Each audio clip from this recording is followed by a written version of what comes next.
Hello दोस्तों, कैसे हैं आप सब लोग। उम्मीद करता हूं सब ठीक होंगे। आज के वीडियो में आप सबका स्वागत है। यह इस कहानी का दूसरा पार्ट है। अगर आपने इस कहानी का पहला पार्ट नहीं देखा तो अभी जाके देख लीजिए। हमारे इस चैनल को लाइक, शेयर और कमेंट करना न भूलें। और हाँ, चैनल को सब्सक्राइब कर ले ताकि ऐसी ही और शानदार कहानियों से जुड़े रहें। पिछले भाग में आप सब ने सुना कि अशोक ने उस खूबसूरत लड़की का पीछा करके पता लगाया कि वो उस डरावनी स्टेशन पर क्यों उतरती है और उसके पीछे की सारी कहानी। अब आगे, वो खूबसूरत लड़की ने अशोक को अपनी दर्द भरी दास्तां बताते हुए कहा, हमने भी ये देखकर अपनी आंखें बंद कर ली और ट्रेन के हमसे टकराने का इंतजार करने लगे। लेकिन फिर उसी हॉर्न की आवाज से हमारी आंखें खुल गई और ट्रेन को अपने इतने करीब देखकर हम समीर के हाथों से अपना हाथ छुड़ाकर पटरी के बाहर की तरफ कूद गए। मेरा गला सूख गया था और वो इतना कहकर चुप हो गई थी। उसकी आंखें अभी भी बह रही थी। उसके बेदाग चेहरे पे दो डरने की लकीरें बह रही थी। अब मैंने हाथ बढ़ाकर उसके हाथ पर रख दिया और कहा, समीर। वो उसने एक नजर मेरी तरफ देखा और बोली, हमने आखिरी आवाज उसकी सुनी। उसने हमारे हाथ छुड़ाने पर कहा था, बेवफा। बेवफा लफ्ज कहते हुए उसने अपनी आंखें बंद कर ली और उसकी आंखों में भरा पानी उसके गालों पे बह चला। कुछ पल बस खामोशी बिखरी रही। बस ट्रेन की पटरी पर चलने की आवाजें ही थी जो आ रही थी। मैंने एक नजर उसकी आंखों में देखकर कहा, आप वहां हर बार जाती हैं। उसने हाँ में सर हिलाया तो मैंने आगे कहा, ताकि वहां जाकर आप खुदकुशी कर सके जैसे आज करने की कोशिश की थी। उसने रोते हुए कहा, हाँ हम जाते हैं रोज खुदकुशी करने, पर जानते हो दर्द क्या है हमारा कि हम खुदकुशी कर नहीं पाते। उसके लगाए दाग को अपने दामन से हटा नहीं पाते। हम बेवफा नहीं है, बस हम डर गए थे उस दिन मौत को देखकर और आज भी डरते हैं। वो रोते रोते वहीं पर बैठ गई। मैं नहीं जानता था कि ऐसे में क्या कहूँ या क्या करूँ। मैं भी उसके बगल में बैठ गया और बोला, शायद आप जानती न हो लेकिन मैं कई हफ्तों से आपको देख रहा हूँ, कभी आते जाते तो कभी आपके ही आसपास बैठकर। मुझे तो पता ही नहीं था कि आपकी आंखों में इतना दर्द है और उसकी वजह इतनी गहरी है। उसने मेरी तरफ देखा तो मैं आगे बोला, मुझे बस अच्छा लगने लगा इसी तरह आपको देखना। मेरे दोस्त जब आपका जिक्र करके चिढ़ाते तो पता नहीं क्यों मन में एक गुदगुदी सी होती। हर बार उसी वक्त पे ट्रेन पकड़ता कि आप मिल जाओ। ट्रेन में आना जाना करता रहता ताकि आप पर नजर पड़ सके। वो अब तक चुप ही थी। मैंने कहा, मुझे नहीं पता कि उस दिन आप दोनों का वो फैसला सही था या नहीं। मुझे नहीं पता आपका उस दिन आपके प्रेमी के साथ मर जाना सही होता या आज उस ट्रेन के सामने। मैंने हाथ बढ़ाकर उसका हाथ अपने हाथ में ले लिया और कहा, बात बस ये है कि आप जिंदा हो और एक पूरी जिंदगी आपके सामने है। समीर ने आपको चाहा और अपनी कसम को पूरा किया। अब आपका फर्ज है कि आप उसकी जिंदगी को भी जियो। मैं आप दोनों को इल्जाम नहीं देता, लेकिन अब कुछ तो सही किया जा सकता है ना। तभी ट्रेन धीमी होने लगी। मैंने देखा कोई बड़ा स्टेशन था। ये नाम देखा तो लिखा था नई दिल्ली। मैं उठा और उसे भी अपने साथ खड़ा कर दिया। वो बोली, हम कैसे जी सकते हैं जब हमने दगा की है किसी की चाहत से। अब सवेरा होने को ही था। आसमान में अंधेरा कुछ कम होने लगा था। सुबह का ये सवेरा अच्छा दिख रहा था। मैंने उसे ये खूबसूरत नजारा देखने का इशारा किया और उसका जवाब दिया। शायद वो दगा नहीं थी जिसे आप दगा समझ रही है। चाहिए था पर वो नहीं हटा क्योंकि उसे अपनी मोहब्बत साबित करनी थी। पर आप हट गई तो ये गुनाह नहीं है। ये बस एक मौका है जिंदगी के लिए। मैं ट्रेन से उतरने से पहले उससे बोला, वैसे मेरा नाम अशोक है। काफी दिनों से सोचा था कि आपसे मिलकर अपना नाम बताऊंगा, आपका पूछेगा, पर इस तरह से आप मिलोगी ये नहीं सोचा था। खैर, अगर आप चाहो तो हम कल फिर मिल सकते हैं S5 में। अगले दिन करण कई बार टोक चुका था। मुझे मन में मुस्कुराते देखकर बार बार कह रहा था, और कल गायब कहाँ हो गया। मुझे लगा कि तू गया अब, लेकिन तू तो आज कुछ ज्यादा ही खुश है। फिर मेरे पास आकर बोला, क्या हुआ, पीछा किया तो कोई खास बात हुई क्या। मैंने उसे कुछ नहीं कहा, बस वक्त देखकर उठा और S5 की तरफ चल दिया। कुछ कोचों को पार करके मैं S5 के कंपार्टमेंट में घुसा। वो आज उस सीट पे नहीं थी। मैं थोड़ा हैरानी में था। आसपास देखा पर वो नहीं दिखी। मैं थोड़ा परेशान होकर वही उसी सीट पे बैठ गया। आते जाते हर किसी की सूरत को देखकर यही उम्मीद करता कि शायद वो अब आए। फिर दिल में एक डर आ जाता कि कहीं मेरी बातों को सुनकर भी उसने अपना मन बदलने से मना तो नहीं कर लिया खुद को। कुछ देर का इंतजार घंटे भर का बन गया। करण भी चला आया मेरी खबर करने। आकर मेरे साथ बैठकर पूछने लगा तो मैंने उसे सब कुछ बता दिया। सारी बात जानकर उसने कहा, यार तू सही में उसी से मिला। मैंने उससे पूछा, अभी तो बताया। कल वापसी मैंने उसी के साथ किसी ट्रेन से की। दिल्ली पहुंचने तक हमारी बातें हुई। फिर मैंने आज का मिलने का कहकर उसे बाय कह दिया। करण ने सर पकड़ लिया। उसके चेहरे पे एक डर था। मेरी तरफ पलटकर बोला, अशोक, उस पटरी से जो लाश मिली थी वो एक लड़की की थी, लड़के की नहीं। पहले तो मैंने उसकी बात का यकीन नहीं किया, फिर उसके बार बार यही कहने पे मैंने कहा, लेकिन मैं तो उससे मिला हूँ, कई बार उसे देखा था। फिर मैंने करण को गंभीरता से कहा, तू मजाक कर रहा है ना, मुझे डराने के लिए।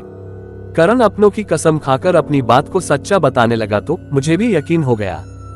हम दोनों वापस अपनी सीटों पे आकर बैठ गए। कुछ देर बस यूं ही बैठे रहे बिना कुछ बात किए। शायद अब कहने सुनने को कुछ नहीं बचा था। तभी सामने से टिकट चेकर गुजरे तो मैंने फुर्ती से उन्हें रोका। उनके रुकने के बाद मैंने बड़े ही इत्मीनान से उनसे पूछा, सर, वो महीने भर पहले अलीगढ़ स्टेशन से एक लाश की खबर आई थी, वो सच बात थी या कोई अफवाह? टिकट चेकर एक अधेड़ उम्र के गंभीर आदमी थे। उन्होंने भी अपने जवाब में कोई जल्दबाजी न लाते हुए वो पूरी बात समझाकर बताने लगे। वो बोले, बेटे, ये आजकल बहुत आम हो गया, प्यार मोहब्बत में मरना, जान देना। पूरी बात क्या है ये तो हम भी नहीं जानते, लेकिन हम थे जब वो लाश मिली। मैं उनकी आंखों में एक डर और गम को महसूस कर रहा था। वो आगे बोले, आजकल के बच्चे क्या करते हैं, क्या मिलता है ऐसा करके? वो एक प्यारी सी बच्ची की लाश थी, क्या उम्र रही होगी उसकी? यही मेरी बेटी की उम्र की। उनकी आंखें नम हो आई। फिर अभी वो आगे बोले, उसे देखकर हम डर गए, क्योंकि हम भी एक बेटी के बाप हैं। क्या गुजरेगी किसी पे अपनी बच्ची को इस तरह देखकर? मेरी भी आंखें नम थी उनकी ही तरह। तभी करण अपनी जगह से उठता हुआ बोला, सर, तो माजरा क्या था? उन्होंने करण की तरफ देखकर कहा, बेटे, क्या माजरा हो सकता? वही इश्क, मिला तो जिंदगी, न मिले तो मौत। मुझसे कुछ अब पूछा नहीं जा रहा था, पर वो जाते हुए बोले, कोई नहीं मिला उसकी लाश को पहचानने वाला। पुलिस और आसपास के लोगों के राय मशवरे से वहीं अलीगढ़ के पास एक कब्रिस्तान में उसे दफना दिया गया था। टिकट चेकर जा चुके थे। मैं अब तक अपनी आंखें बंद करके उसके चेहरे को अपने सामने देख पा रहा था। ट्रेन धीमे होने लगी तो करण ने कहा, अलीगढ़ आ गया है। फिर मेरी तरफ देखते हुए बोला, चलेगा कब्र पे? मैंने नजरें उठाकर उसे देखा तो उसने मेरे कंधे पे हाथ रखकर मुझे उठाया और गले से लगाकर बोला, आई एम सॉरी यार, तेरा दिल बहुत दुख रहा होगा, लेकिन चल एक आखिरी मुलाकात कर ले।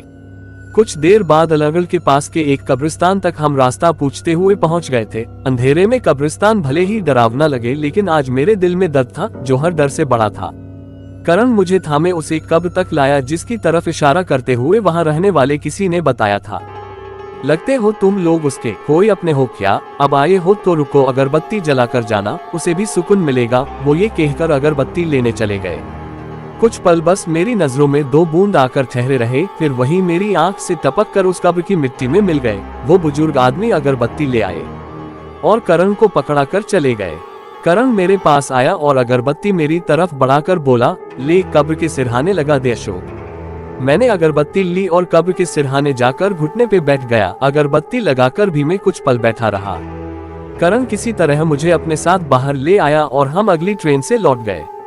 कई दिन मैं कॉलेज नहीं गया। कई दिन जब कुछ हफ्ते हो गए तो करण ने बहुत गुस्सा किया, कॉलेज जाने के लिए खूब सुनाया। फिर एक दिन मैं भी खुद से गुस्से से बोला, आखिर कब तक ऐसे ही बैठे रहना है? जो हुआ वो अजीब था, अब सब भूल कर आगे बढ़ो। अगले ही दिन मैं करण के साथ फिर अलीगढ़ से वापसी में उसी ट्रेन में था, लेकिन मैं अपनी सीट से उठकर S5 में नहीं गया था इस बार। कुछ देर बैठे रहने के बाद जब मैं अपनी सीट से उठा तो करण ने मेरे उठते ही मुझे गौर से देखा, तो मैंने उसे देखकर कहा, वॉशरूम जा रहा हूँ। वो मुस्कुरा दिया और मैं भी। वॉशरूम में मुंह पे पानी डालकर धोने के बाद मैं रुमाल से अपना चेहरा पोंछ रहा था और आगे चल दिया। कुछ एक कंपार्टमेंट के बाद मुझे एहसास हुआ कि मैं अपनी सीट से आगे ही बढ़ गया हूँ। मैंने नजरें कंपार्टमेंट गेट के ऊपर डाली तो वहाँ लिखा था S5। मेरे कदम वहीं रुक गए। मेरे दिल की धड़कनें बढ़ने लगी, पर मैंने अपने कदम वापस मुड़े और जाने लगा। जाते हुए जब मैं S5 के डब्बे के दरवाजे के पास से गुजरा तो देखा, दरवाजे के बाहर की ओर देखता कोई खड़ा था। वो एक लड़की थी। मैं ठहर गया और उसे गौर से देखा। उस दिन वो समीर नहीं मारा गया था आप? मैंने उसे देखते हुए कहा। उसने अपना चेहरा मेरी तरफ किया और कहा, हम मारे गए। मैं चुप होकर खड़ा हो गया और उसे देखता रहा। फिर मैंने पूछा, पूरी कहानी झूठी थी? उसने जवाब में कहा, कहानियां झूठी तब होती है जब वो सच न हो। फिर उसने मेरी तरफ देखकर कहा, तुम्हें क्या लगता है इस कहानी के बारे में? मैंने उसकी आंखों में देखकर कहा, सब सच ही लगता है। बस हुआ ये कि मौत को सामने देखकर समीर ने आपका हाथ छोड़ दिया, न कि आपने उसका। दगा उसकी थी, आपकी नहीं। मेरी तरफ अब तक देख रही थी वो, फिर बोली, हाँ कह सकते हो ऐसा, पर हमें उससे शिकायत नहीं है, प्यार जो करते हैं उससे। मैंने हल्का झल्लाते हुए कहा, अब भी प्यार? मर गई हो आप और वो जिंदा है। मेरी आंखें भर गई थी शायद। उसने कुछ कहा नहीं, बस मुझे देखती रही, फिर बोली, हाँ प्यार है, इश्क है। फिर और प्यार से बोली, तुम्हें भी तो हो गया ना। मैं मुस्कुरा दिया उसकी इस बात पे, तो वो बोली, अब क्या करे, जब मोहब्बत में है फर्क नहीं जीने और मरने का। फिर बाहर गुजरते रास्तों को देखकर बोली, उसी को देखकर जीते हैं जिस काफिर पे दम निकले। मैंने भी बाहर अंधेरे में गुजरते रास्तों, बीच बीच में गुजरती कुछ दूर की लाइटों को देखकर कहा, कब तक ऐसे ही बेचैन रहेंगी आप, कब तक ऐसे ही? उसने आगे कहा, बस आज आखिरी बार है। मैंने कहा, पर ऐसा क्यों? उसने मेरे सवाल पे कहा, तुम ही तो नहीं आ रहे थे कितने हफ्तों से। मैंने कहा, मैं? पर मुझसे क्या? उसने कहा, हमारी कब्र पे इतने प्यार से अगरबत्ती लगा कर जाओगे, अपने दिल में एक अनकही चाहत लेकर जियोगे, तो हम कैसे सुकून में रहेंगे? मैंने उसे देखकर कहा, मतलब? उसने प्यार से कहा, तुम कहो हमें जाने के लिए, हमें ढूंढोगे तो हम यूं ही मिलते रहेंगे, लेकिन अगर आज जाने दोगे तो हम आजाद है, हर बंदिश से, हर कर्ज से। मैं सोच में पड़ गया। तब मुझे ख्याल आया, हाँ जब जब मैं उसे देखना चाहता था तब वो दिखी, ठीक आज ही की तरह। मैंने मुस्कुराते हुए उसे देखा तो वो बोली, हाँ अगर तुम हमें इस तरह से नहीं ढूंढते तो हम जा चुके होते। मैंने एक गहरी सांस भरी और कहा, कोई मेरी बात पे यकीन नहीं करेगा कि मुझे इश्क हुआ एक रूह से। वो मेरे करीब आकर ठहर गई और बोली, यकीन सिर्फ तुम्हारा है, किसी के यकीन करने न करने से कुछ नहीं बदलता। मैंने उसे देखकर कहा, फिर ठीक है, आप जाओ, जैसे आए थे वैसे ही, अनजान बनकर। उसने मेरी आंखों में देखकर कहा, अनजान बनकर नहीं, तुम्हें अपना कहकर जा रहे हैं, वैसे भी हमारा कोई अपना नहीं।